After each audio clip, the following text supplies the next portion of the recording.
de la función motora por la corteza cerebral y también por el tronco del encéfalo. Además vamos a hablar algo sobre las características del sistema vestibular.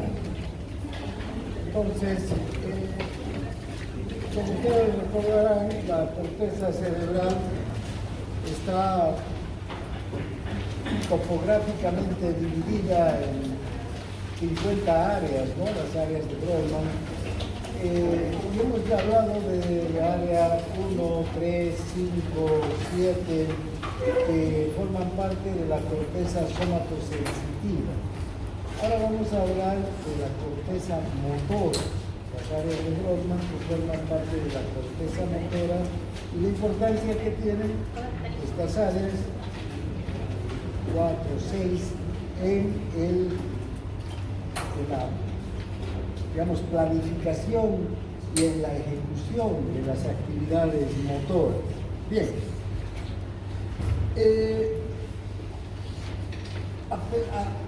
Digamos, si dejamos de un lado los reflejos motores, de los cuales hemos visto ayer, la mayor parte de las funciones motoras se ponen en marcha a partir de la corteza cerebral. ¿Por qué se llaman músculos esqueléticos o voluntarios? Porque funcionan a partir de las órdenes que voluntariamente nosotros damos desde nuestra corteza cerebral, ¿no? Si yo quiero llevarme este vaso a la boca y tomar el café que hay aquí, ¿verdad? Es una acción voluntaria, ¿sí? Que lo ejecuto a través de una gran cantidad de músculos que se van a poner en marcha o se van a contraer, relajar, ¿no? Para que el vaso llegue hasta mi boca y yo pueda tomar un sorbo de café. Ahora, estos movimientos motores voluntarios van a seguir dos vías. Vean,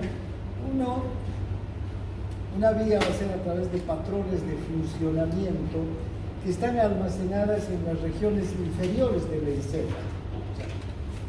Parten de la corteza cerebral, pero tienen que dirigirse esos estímulos que parten desde la corteza hacia la médula espinal, el tronco del encéfalo, a los ganglios basales, al cerebelo, y luego recién van a salir señales específicas hacia los músculos.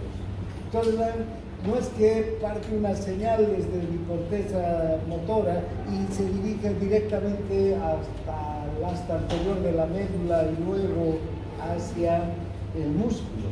No, esa señal va a activar una gran cantidad de patrones de funcionamiento que están almacenados, que están guardados en estas diversas estructuras y que van a dar como resultado un movimiento concreto. Una cosa también que tenemos que tomar en cuenta que cuando mi corteza cerebral envía una orden para un movimiento, el hecho que yo levanto el vaso, tome mi café, no va a activar un músculo. Esa orden que parte desde mi corteza cerebral va a activar patrones de funcionamiento motor, va a activar muchos músculos, ¿no? Si quiero alzar o atrapar este marcador, nomás, algo tan sencillo, no va a activar uno o dos músculos, sino muchos músculos, que son patrones de movimiento. Esos patrones están almacenados, guardados en nuestra memoria motora, que está distribuida por la médula, el tronco del encéfalo, el cerebelo, los ganglios basales, que van a ponerse en acción. Pero además de estas vías, tenemos una vía directa, digamos, ¿no? Que es la vía córtico-espinal. Esta vía córtico-espinal es una vía directa que va a partir de la corteza cerebral y va a llegar directamente a las neuronas motoras que están en el asta anterior. Pero incluso esta vía, primero, antes de llegar a las neuronas motoras, va a hacer interconexión con interneuronas que están en el mismo nivel de la neurona. Entonces ni siquiera va a llegar solo a la neurona motora, sino va a llegar el fascículo córtico-espinal. Algunas fibras llegarán hacia la neurona motora, pero otras van a todavía hacer sinapsis con interneuronas. ¿Para qué? Para regular el movimiento, para activar patrones de movimiento. Bien, esta vía, la córtico-espinal, además no es una vía que llegue a todos los músculos. Esta vía, la córtico-espinal, va a servir para el control de los movimientos finos, de los movimientos diestros, de los dedos de las manos, ¿no es verdad? Y no va a ir más allá.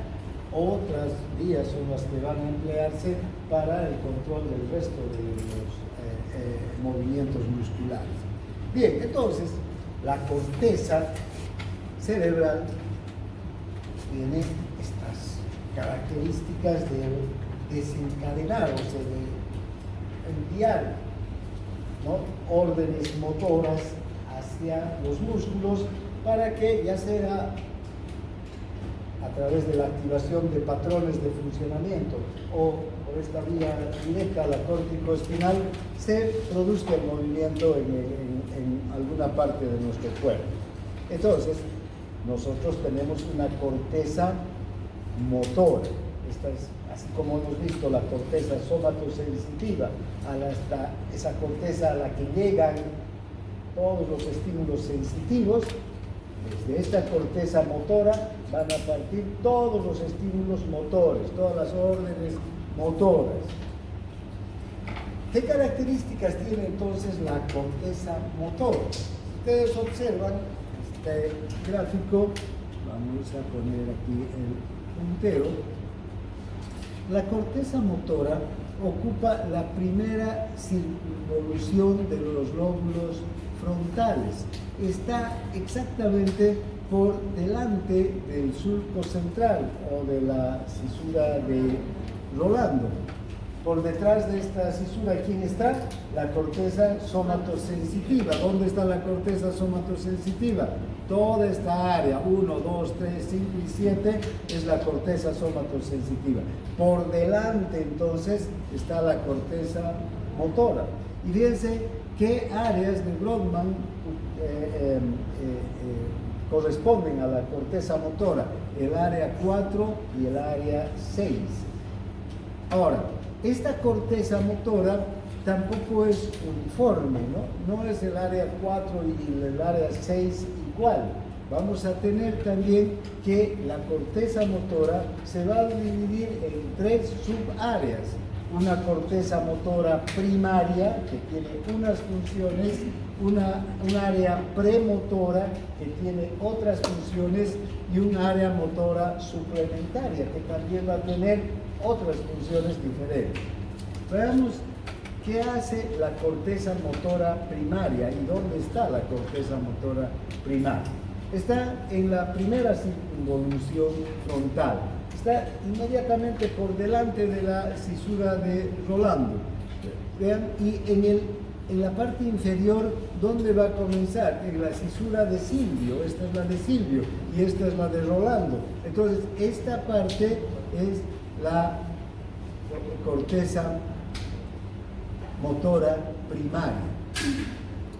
Si ustedes ven, desde la cisura de Silvio asciende hasta llegar al vértice, ¿no?, del hemisferio, y luego todavía se va a descender en la profundidad de la cisura longitudinal, ahí al fondo de los dos hemisferios, va a descender esta corteza motora primaria.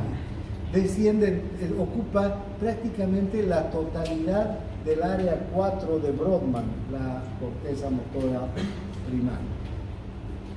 Esta corteza motora primaria también tiene una representación topográfica, es decir, ¿verdad? Hay áreas que corresponden a la cara, a la boca, al brazo, a la mano, al tronco, a la pierna y a los pies. Si observamos, en el surco lateral está el área que corresponde a la boca y a la cara, ¿no? En la porción intermedia, brazo y mano. Aquí, cerca del vértice, está el tronco. Y ya descendiendo a lo largo de la cintura longitudinal, las piernas y los pies. Entonces, cada una de estas áreas tiene neuronas motoras, que van a enviar señales a estas regiones del cuerpo, ¿no? Bien, ahora, cuando se estimula un área, no se va a estimular un solo músculo, sino se van a activar un grupo de músculos. Si yo quiero decir la palabra mamá en mi cabeza, en mi cerebro, en mi corteza, voy a pronunciar la palabra mamá, un solo músculo se va a activar, muchísimos músculos que tienen que ver con los labios, la lengua, la respiración, un grupo grande de músculos que se tienen que activar coordinadamente y al unísono, ¿no? Entonces, esta corteza motora primaria tiene la capacidad entonces de enviar estímulos que son capaces de activar patrones de movimiento, ¿sí?, a grupos musculares. Si observamos un corte transversal también de la corteza motora, igual que hemos visto un corte transversal de la corteza somatosensitiva, fíjense la tremenda cantidad de espacio, de neuronas, de corteza que ocupa la cara y la boca, ¿sí?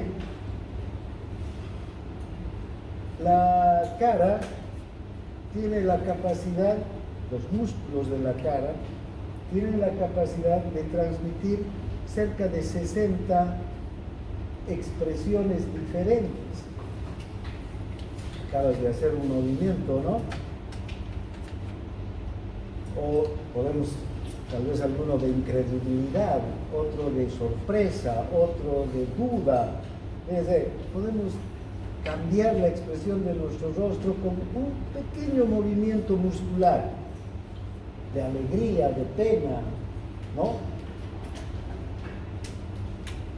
Fíjense entonces qué cantidad de corteza motora se necesita para que estos músculos de la cara puedan tener movimientos tan finos, tan precisos, que están transmitiendo lo que estamos pensando, incluso, ¿no?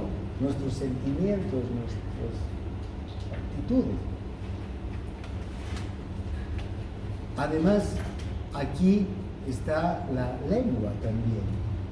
Y la lengua, imagínense la cantidad de movimientos que tiene, precisos, exactos, no solo para la deglución, que ya es un movimiento complejo, el de la deglución.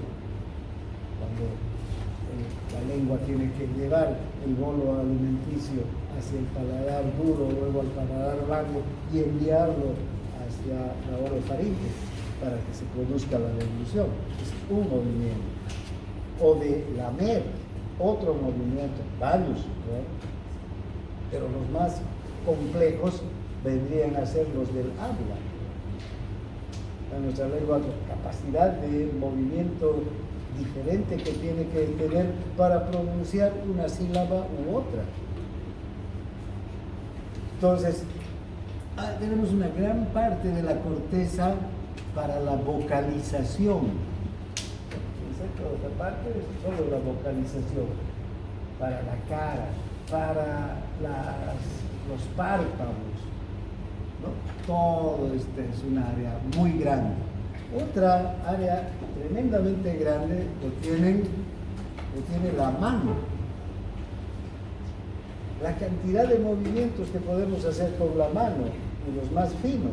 De hecho, está muy relacionado el desarrollo de nuestra inteligencia con el desarrollo de las habilidades manuales.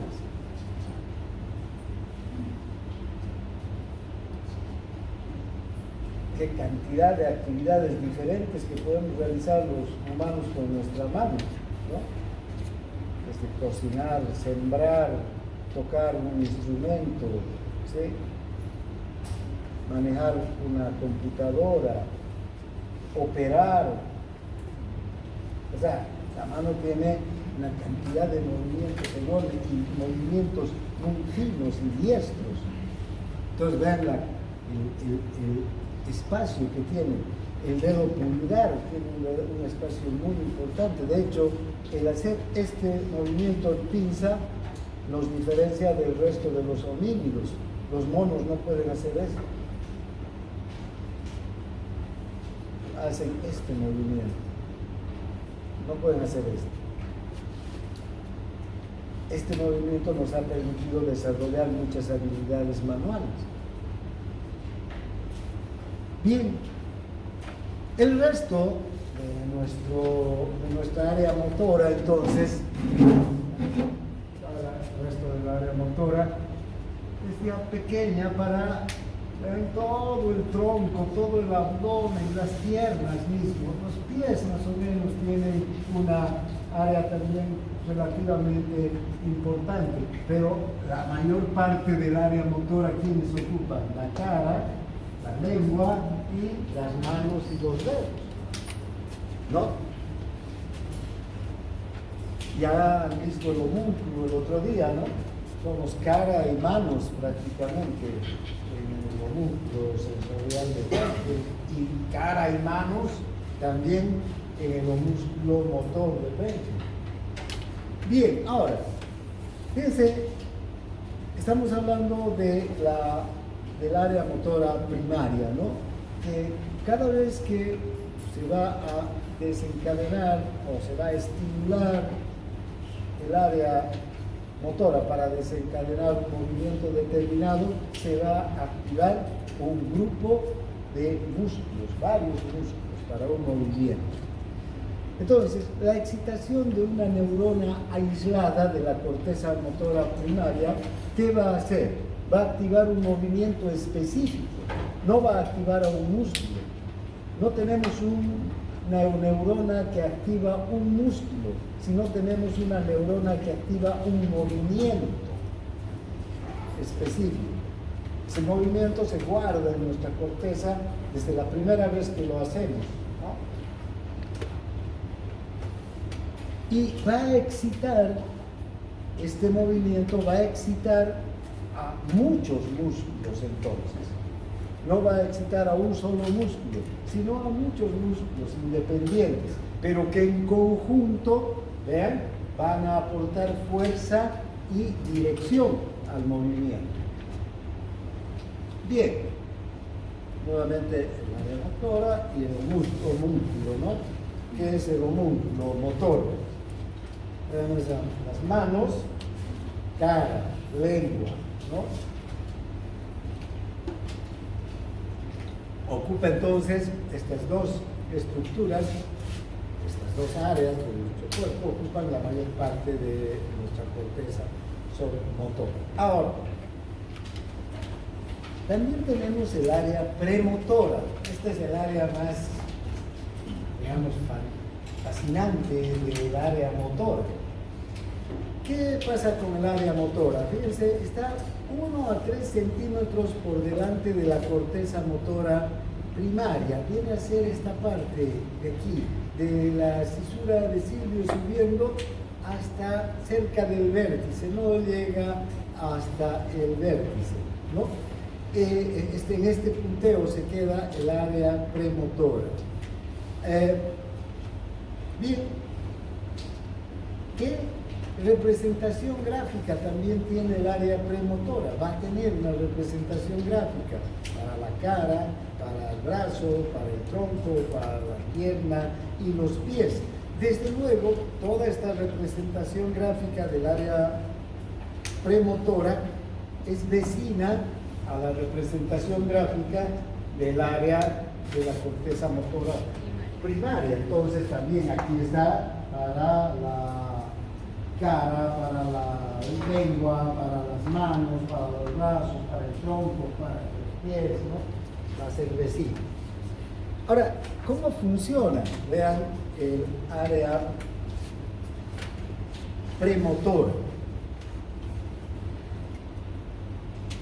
Aquí, en el área premotora, todas esas señales nerviosas que van a dar origen a los patrones de movimiento que se van a poner en marcha desde el área motor, desde la corteza motora primaria, en el área premotora se guardan como una imagen motora. Entonces, si yo, o un niño, ¿sí?, se para por primera vez, ¿no?, y da 3 pasos, aprendió a caminar, ¿no? Los movimientos que acaba de hacer ese niño se guardan en el área premotora, ¿sí?, como memoria. ¿Y cómo se guardan? Como una imagen motora. Entonces, la próxima vez que el niño va a pararse y va a dar ya no 3 pasos, sino 5 pasos, piensen, lo primero que va a hacer es recuperar esa imagen motora que ya está guardada y va a activar al área de la corteza motora primaria. Entonces, esta área, el área premotora, por eso les decía, es fascinante, porque guarda imágenes motoras. Fíjense, la parte anterior del área premotora va a crear una imagen motora del movimiento muscular. Esa imagen en la parte posterior, va a excitar a el área de la corteza motora primaria. ¿Dónde se va a crear la imagen motora? Como vemos aquí, dice en el área, la parte anterior, ¿no?, del área premotora. ¿Cuál sería la parte anterior? Esta, ¿no?, porque esta es la parte anterior del cerebro. Aquí se crean las imágenes motoras. Una vez que esta imagen motora ha sido creada, ¿vean?, va a ser enviadas las señales hacia la corteza, la parte posterior. Aquí, esta parte posterior va a excitar a la corteza motora primaria. ¿Para qué? Para que la corteza motora primaria envíe ya la señal, el estímulo. ¿Para qué? Para que se activen los músculos que van a intervenir para que se realice el movimiento que se ha generado en esta área premotora. O sea, si yo tengo que hacer un movimiento, cualquiera sea este movimiento, primero se activa ¿quién? La parte anterior del área premotora, con la imagen del movimiento que voy a desarrollar. Luego esa imagen inmediatamente es transmitida a la parte posterior del área premotora. Y esta área posterior va a excitar a la parte correspondiente a la mano, o a la cara, o al tronco, dependiendo del movimiento en el área de la corteza motora primaria. Y desde aquí van a partir las señales ya para activar a los músculos correspondientes. Vean si no es compleja la activación de un movimiento. Primero, desde luego, tenemos que tener la imagen motora, y esa imagen motora no la tenemos hasta que no realizamos el movimiento.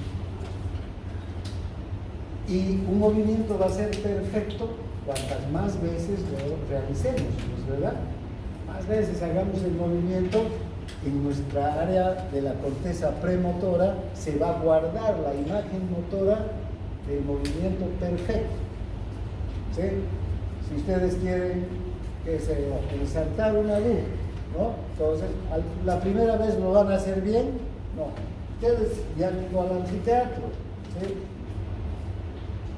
Han aprendido a manejar una tijera desde el punto de vista anatómico, como tiene que hacer un cirujano. No les han enseñado, pero en el anfiteatro no han hecho disección, no les han dicho cómo se agarra una tijera. Bueno, cuando han ido a kinder, entonces, ¿les han enseñado a manejar tijera? ¿Es fácil manejar una tijera? No, cuando les dan la primera vez una tijera, piensan que es difícil. Lo mismo se toca porque hay que hacer unos movimientos que casi el dedo pulgar es el que se ocupa de los movimientos aquí con la tijera anatómica, ¿no? De cirugía. Entonces, siempre son movimientos riesgos, muy finos.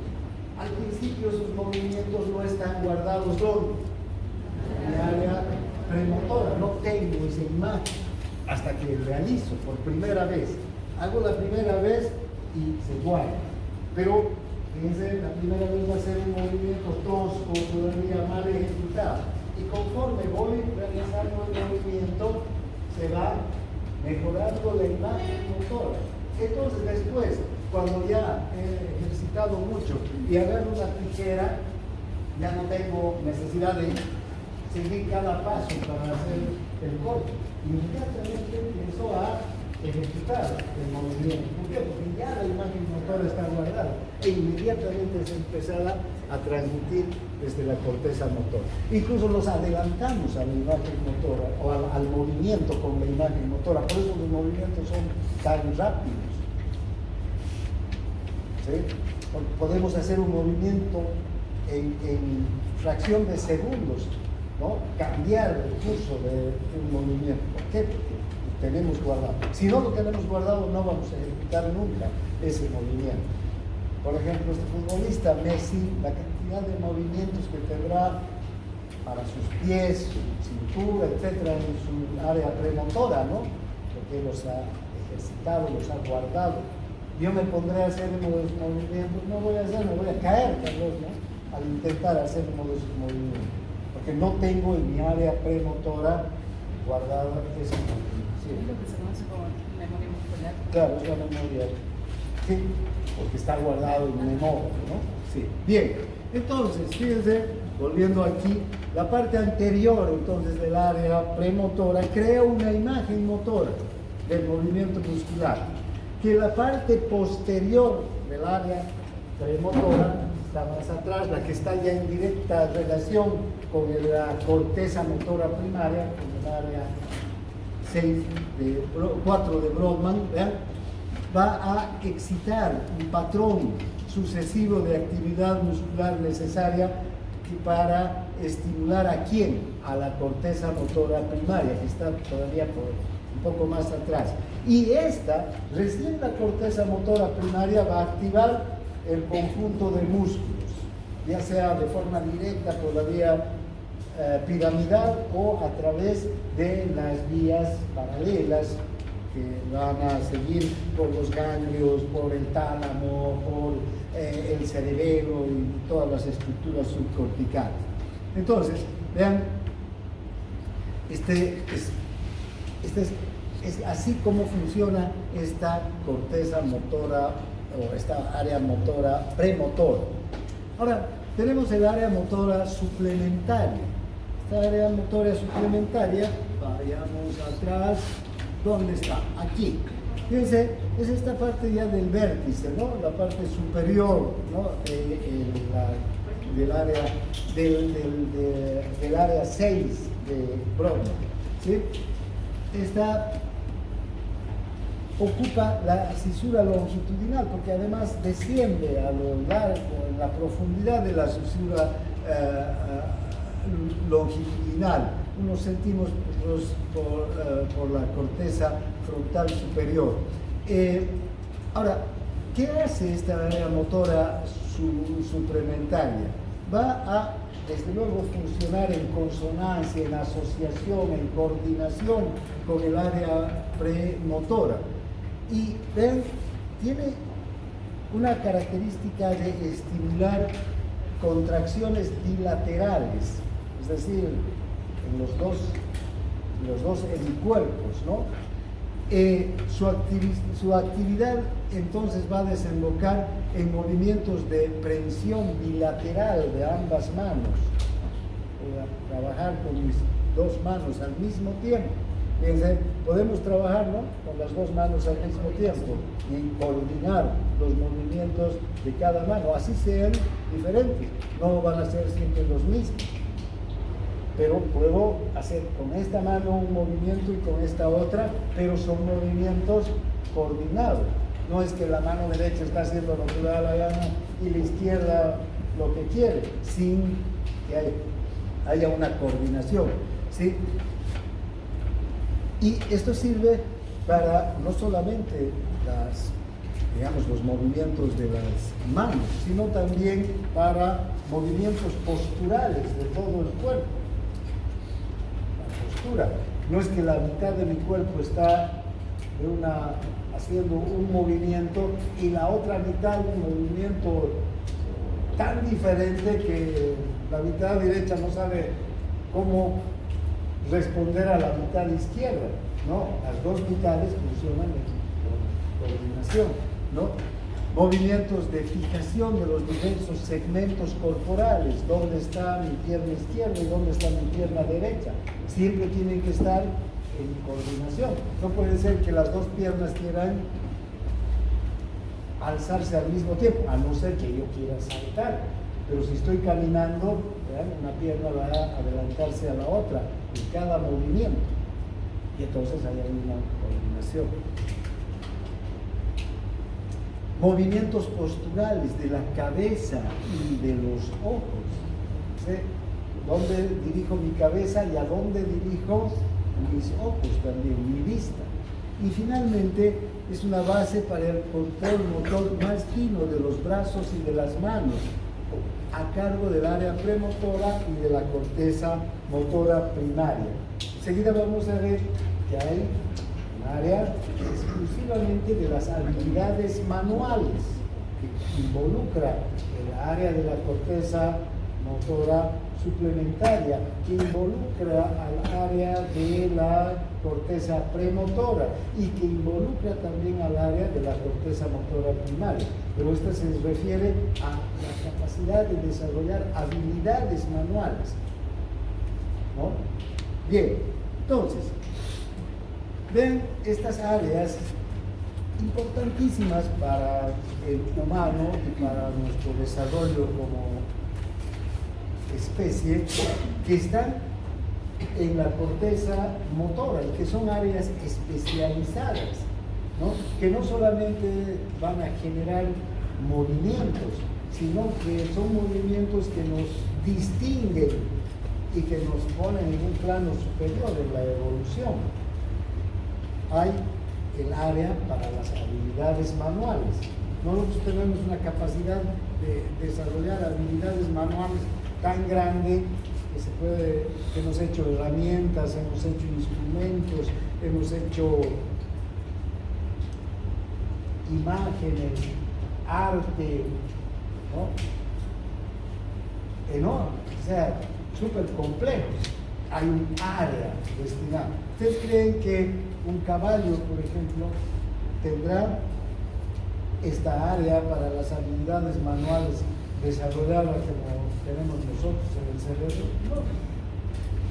Cuanto más tiene la capacidad de coordinar los movimientos de las piernas, de las patas delanteras y de las patas traseras, ¿no? Porque no tiene ni dedos siquiera. Entonces, no hay necesidad de un área tan compleja. Nosotros sí tenemos. Incluso los monos, que tienen manos, que tienen 5 dedos también, no tienen esta área de las habilidades manuales. Nosotros sí tenemos. Incluso los monos, que tienen manos, que tienen 5 dedos también, no tienen esta área de las habilidades manuales desarrollada como nosotros tenemos. Luego está el área de rotación de la cabeza. Este es un área importante porque nos permite rotar la cabeza hacia los lugares desde donde parte un estímulo. ¿Sí? Llevar inmediatamente la cabeza hacia la zona de un estímulo, ya sea un estímulo visual, un estímulo auditivo. Y fíjense, debajo del área de la rotación de la cabeza está el campo de los movimientos oculares voluntarios. Esto quiere decir que nosotros tenemos la capacidad de dirigir, rotar nuestra cabeza y además dirigir la mirada al lugar preciso donde queremos mirar y desde donde parte un estímulo. Fijar la vista en un punto preciso desde donde parte un estímulo. Si alguien me habla, me doy la vuelta y giro mi cabeza y también mi vista al lugar preciso desde donde ha partido el estímulo. Y finalmente, por debajo, está otra área que ningún otro animal tiene, el área de Broca o del lenguaje. Si ustedes observan estas áreas, vean dónde está el área de Broca, dónde está el área de rotación de la cabeza, dónde está el área de las habilidades manuales. Vamos hacia atrás y fíjense, aquí está el área de la cara, de la boca, de la lengua, aquí de las manos, ¿no? Y de los brazos. Más arriba está el tronco, para estos movimientos un poco más toscos, menos precisos, menos finos, ¿no? Entonces, bien, ahora, estas áreas son áreas que realmente nos ponen en una escala superior en la evolución. Vean, el área de Broca y el lenguaje está en el área premotora, ¿no? Por delante de la cortosa motora primaria, inmediatamente por encima del surco lateral de la fisura de Silvio. Su lesión imposibilita emitir palabras. ¿Qué quiere decir esto? Que esta área, el área de Broca, nos sirve ¿para qué? Para que podamos emitir palabras, formar las palabras en nuestra boca, ¿sí? Pero para eso, ¿qué tengo que tener? Una imagen motora, mamá. Entonces, esa imagen motora de la palabra mamá implica mover muchos músculos, ¿no es verdad? Pues primero, si yo quiero decir la palabra mamá, tengo que recuperar la imagen motora en el área de Broca y luego enviarla al área motora primaria para que se activen los músculos que van a permitir que yo emita esa palabra, ¿sí? Fíjense la cantidad entonces de músculos que intervienen en consonancia con el área de Broca. Fíjense, activación respiratoria de cuerdas vocales, músculos de la boca, de la lengua, para solo pronunciar una sola palabra. Muchos músculos, y además músculos diferentes, ¿no? Luego está el campo de los movimientos oculares voluntarios, está en el área premotora también, por encima del área de Broca. Controla los movimientos oculares voluntarios, controla los movimientos palpebrales. El párpado es uno, y los músculos del párpado son uno de los músculos más veloces que tenemos. Parpadeamos en una fracción de segundo, ¿no? Esta área nos permite desarrollar ese tipo de movimientos. El área de rotación de la cabeza induce la rotación de la cabeza, vinculada con el área de los movimientos oculares, porque ya les decía, donde dirijo mi cabeza voy a dirigir mi vista. O ustedes miran allá y, o sea, giran a la izquierda y sus ojos están a la derecha. No, se puede hacer si desarrollo esa capacidad, tengo que entrenar para hacer eso, pero normalmente y dame a mí de tu cabeza allá, no. Entonces, generalmente va en consonancia. ¿Sí? Luego, el área para las habilidades manuales, área premotora delante de la corteza motora primaria para las manos y los dedos, como hemos visto hace un momento. Su lesión hace que los movimientos de las manos se vuelvan desordenados, pierdan sentido. Si yo quiero agarrar este vaso, mi mano va a hacer movimientos que no me van a permitir, en última instancia, va a partir una orden, pero mi mano se va a empezar a mover de forma desordenada, discoordinada, no exactamente para poder levantar este vaso. ¿Sí? Bien, o escribir una palabra, imagínense la capacidad que tenemos para escribir también. La misma palabra, mamá. ¿Cuántos músculos en la boca, en la lengua, en la respiración intervienen para que yo escriba la palabra o para que emita la palabra mamá? ¿Y cuántos músculos van a intervenir para que yo escriba la palabra mamá? ¿Y cuántos movimientos? La dirección, la fuerza del movimiento, cómo va a ir cambiando conforme voy escribiendo la palabra mamá. Está claro, ¿no? Desde cómo estas áreas son tan importantes. Ahora, ¿cómo se transmiten las señales desde la corteza motora a los músculos entonces? Y hemos visto que en la corteza motora, en el área premotora, se produce la imagen motora y se guarda la imagen motora. Luego de la corteza premotora va a pasar al área de la corteza motora primaria y desde ahí se van a activar los patrones de movimiento muscular. Entonces veamos cómo cómo se transmiten esas órdenes desde la corteza motora primaria. Hay una vía directa a través del fascículo córtico-espinal. Grandes células piramidales, las células de Betz que están en la corteza motora, van a enviar sus axones que son largos. Fíjense, estos axones son larguísimos. Van a salir de la corteza motora, van a pasar por la cápsula interna, van a llegar al tálamo, del tálamo van a bajar hacia el tronco del encéfalo, se van a ocupar ¿qué? Los cordones anteriores y van a bajar hasta el asta anterior de la médula, ¿no? A través de la médula espinal. Fíjense, es una vía directa. ¿Qué hace esta vía directa? Está involucrada en los movimientos detallados que tenemos de los dedos, de las manos, para escribir, para dibujar, para comer, para hacer cualquier actividad, ¿sí? Y la otra es la vía indirecta, a través de vías accesorias, como los ganglios basales, el cerebelo, los núcleos que hay en el tronco del encéfalo. Vamos viendo muchos núcleos, el núcleo rojo, que está en el encéfalo, en el tronco del encéfalo, la formación reticular, ¿no? Los núcleos vestibulares, los núcleos reticulares, que van a intervenir en el movimiento.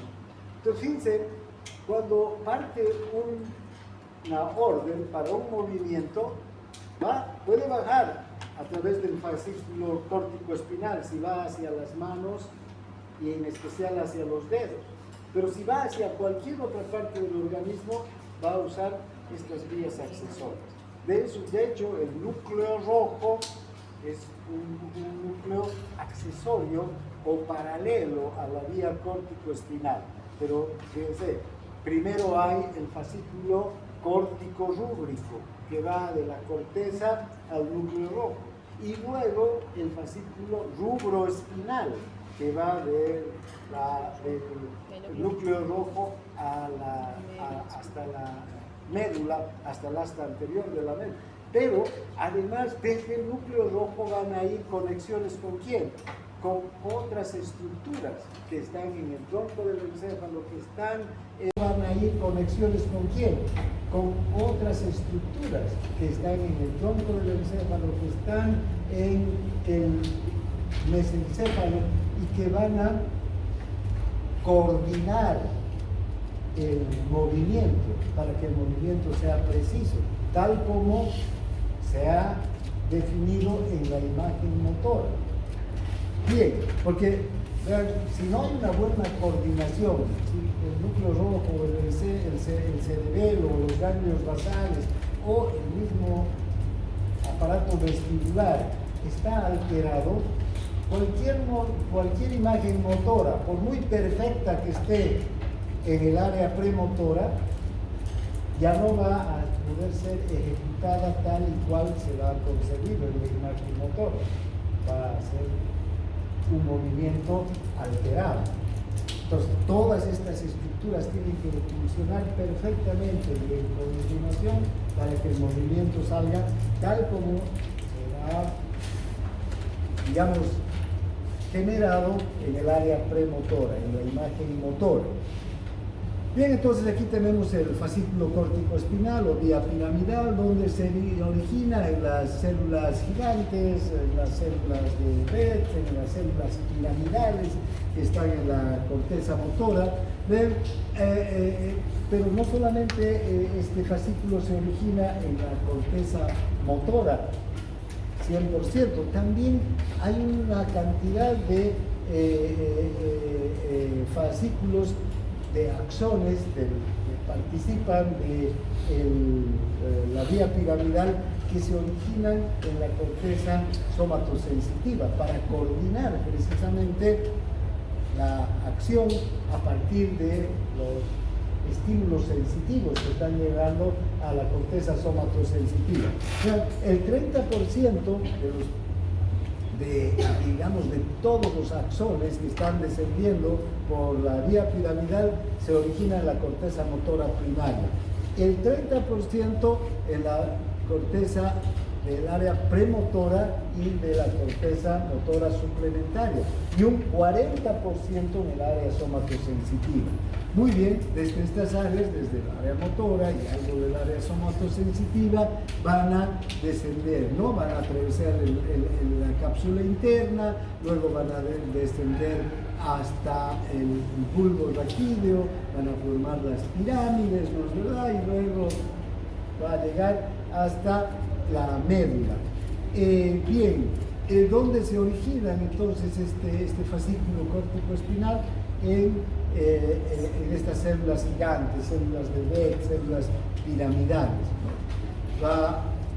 Tiene un recorrido largo y bastante complejo, porque va a atravesar el brazo posterior de la cápsula interna, cerca del núcleo caudado y del putamen, con el que también van a establecer contacto de coordinación. Va a descender por el tronco del encéfalo, formando las pirámides, ¿no es verdad? Va a llegar hacia el bulbo, luego va a formar los fascículos córtico-espinales, tanto ventrales como laterales, y va a finalmente llegar hasta el asta anterior, donde va a hacer contacto o va a enviar señales a las motoneuronas. ¿A qué motoneuronas? Alfa y gamma, que ya las hemos visto, ¿no?, en la anterior clase. Bien, ahora hay otras vías nerviosas también que parten de la corteza. Ya hemos visto que no es la única, la vía córtico-espinal. Fíjense, tenemos axones procedentes de las células de Bett que devuelven colaterales a la propia corteza. ¿Ven qué interesante? El propio fascículo córtico-espinal va a tener células y axones que parten de estas células que van a volver hacia la propia corteza motora para, ¿no?, coordinar mejor un estímulo motor. Fibras que van desde la corteza motora hasta el núcleo caudado o el putamen. Estos son ganglios basales. vamos a estudiar en unas 2 clases a los ganglios basales, el circuito del caudal o el circuito del putano. Vamos a ver que aquí hay varios neurotransmisores como la dopamina, la serotonina, la noradrenalina, la acetilcolina que intervienen en la transmisión de estos circuitos nerviosos. Si se alteran estos circuitos nerviosos, los movimientos se alteran también. Hay fibras motoras que llegan al núcleo rojo, ¿no? El fascículo córtico rúbrico. Hay fibras motoras que se desvían a la formación reticular, ¿sí? Y hacia los núcleos vestibulares, los fascículos retículo espinal, vestíbulo espinal, retículo cerebeloso, vestíbulo cerebeloso. O sea, desde los núcleos espinales o reticulares o vestibulares van a partir nuevos fascículos que se van a dividir en diferentes sentidos. Fibras motoras que hacen sinapsis en los núcleos de la protuberancia, ¿no? De los núcleos ponto-cerebelosos. Y finalmente fibras colaterales que acaban en los núcleos olivares inferiores. Estos se van a dirigir ¿a dónde? Al cerebelo, ¿sí? Bien, entonces hay muchas fibras que parten de la corteza cerebral, pero para la coordinación del movimiento también hay fibras que reciben la corteza. Vean, no solamente entonces para el movimiento parten fibras desde la corteza hacia abajo, digamos, hacia zonas subcorticales o hasta la médula, sino que también recibe fibras la corteza cerebral, la corteza motora, en este caso, para la coordinación de las actividades motoras. Va a recibir fibras subcorticales procedentes de regiones vecinas, de hecho de la corteza somatosensitiva. Si me duele, levanto mi mano, ¿no? Fíjense, hay una coordinación entre la sensibilidad y la actividad motora. Además, también de las zonas visual, de la zona auditiva. Si yo estoy aquí hablando con ustedes y alguien entra, ¿qué voy a hacer? Inmediatamente voy a dirigir mi cabeza para ver quién está entrando. Ese estímulo, ¿ven? Está coordinando entonces el área visual con la corteza motora. Si escucho un ruido, si alguien me llama y está atrás, ¿qué voy a hacer? Escucho, llega a la corteza auditiva y se comunica con la corteza motora para que yo haga un movimiento y mire de dónde viene el sonido. Entonces, como llegan también fibras para coordinar. Fibras subcorticales que llegan a través del cuerpo calloso, desde el hemisferio cerebral opuesto. De hecho, hay una comunicación permanente a través del cuerpo calloso entre los dos hemisferios. Si cortamos esa comunicación entre los dos hemisferios, el hemisferio derecho no sabría qué está pasando con el hemisferio izquierdo. Y si entonces yo tapo un ojo, ¿no? El ojo izquierdo puede ver, si tapo el ojo derecho en este momento, y el ojo izquierdo solamente ve, ¿sí? Entra una persona y me saluda, hace una seña, yo también me saludo desde aquí y sale, luego cubro mi ojo izquierdo y solo dejo el derecho, no podría acordarme o relacionar esa persona que me ha saludado porque no he guardado la información que ha visto mi ojo derecho en mi hemisferio izquierdo. Solamente estaría guardado en el hemisferio derecho, ¿no es verdad? Entonces, aquí hay una coordinación permanente entre los dos hemisferios. Toda la información que recibe el lado izquierdo de nuestro cuerpo, que se genera en el lado izquierdo, va a ir hacia dónde? Hacia el lado derecho. Y todo lo que se genera en el lado derecho va a ir hacia el lado izquierdo. ¿Y cómo se coordinan esas dos informaciones? A través del cuerpo calloso. ¿Sí? Bien. Fibras somatosensitivas que acceden directamente desde el complejo ventrobasal del tálamo. Recuerden el complejo ventrobasal al que llegan fibras sensitivas. ¿Apagar? Apáguenlo nomás, yo no tengo el control.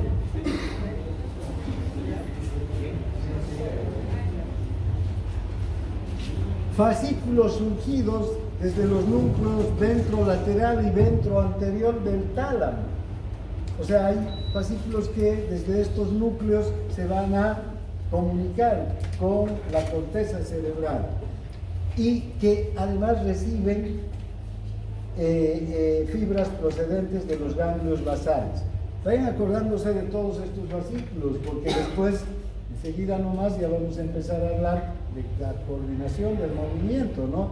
Estamos hablando ahora, haciendo un recuerdo de anatomía, si quieren, de todas las fibras que llegan y salen del cerebro, de la corteza motora del cerebro, no de toda la corteza, sino solo de la corteza motora. Y fibras originadas en los núcleos intralaminares del tálamo, hasta donde llegan, por ejemplo, los estímulos gruesos que requieren una poca localización o que no tienen un alto grado de diferenciación, ¿no es verdad? ¿A través de quién? De la vía anterolateral hasta los núcleos intralaminares. Bien, hablaremos del núcleo rojo. Hablaremos del núcleo rojo y vamos a terminar la clase porque sé que tienen el paseo, ¿no? ¿Está bien? ¿O quedamos aquí? Estoy nervioso. Yo también he sido estudiante de medicina y sé la semana es sagrada. Gracias, doctor.